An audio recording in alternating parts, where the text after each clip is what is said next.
Hvor i denne fantastiske verden findes den perfekte, ansvarlige og myndige verdensborger?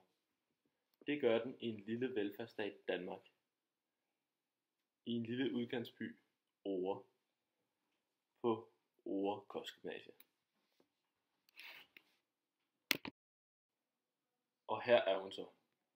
Hvad man ikke kan se er, at hun faktisk er rødhåret. Er venstrehåndet. Hun er en anelse julebenet. Hun har et for kort tungebånd og skæve lillefingre. Så på alle måder er hun lidt skæv eksistens. Hvad laver den perfekte, ansvarlige og myndige verdensborger? Går den perfekte, ansvarlige og myndige verdensborger i skole for at lære om verdens og muligheder? Ja, det gør hun. Fedter den perfekte, ansvarlige og myndige verdensborger for lærerne? Ja, det gør hun. Træner den perfekte, ansvarlige og myndige verdensborger for at kunne blive stærk og for at repræsentere sit land ved eventuelle sportsbegivenheder? Ja, det gør hun. Sover den perfekte, ansvarlige og myndige verdensborger mindst 8 timer hver dag?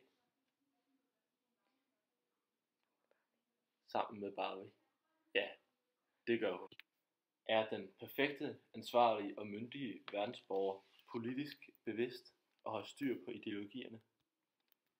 Ja, det har hun. Stemmer den perfekte, ansvarlige og myndige verdensborger på Enhedslisten? Det gør hun ikke. Hjælper den perfekte, ansvarlige og myndige verdensborger de svagt stillede i samfundet? Ja, det gør hun. Tager den perfekte, ansvarlige og myndige verdensborger kørekort hos Christian Åby? Ja, det gør hun. Går den perfekte, ansvarlige og myndige verdensborger op i spændende litteratur? Ja, det gør hun. Har hun en yndlingsforfatter? Ja, det har hun. Spiser hun et æble for at bidrage til det økonomiske kredsløb ved hjælp af firmaer, mens hun leder efter finanssektoren i politikken? Ja, det gør hun. Går den perfekte, ansvarlige og myndige verdensborger ind for fuld beskæftigelse? Ja, det gør hun. Og derfor leder hun efter job.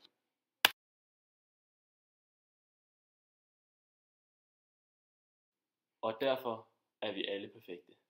Selv dig, dig, dig, dig, dig, dig, dig. Og dig, Morten Møller.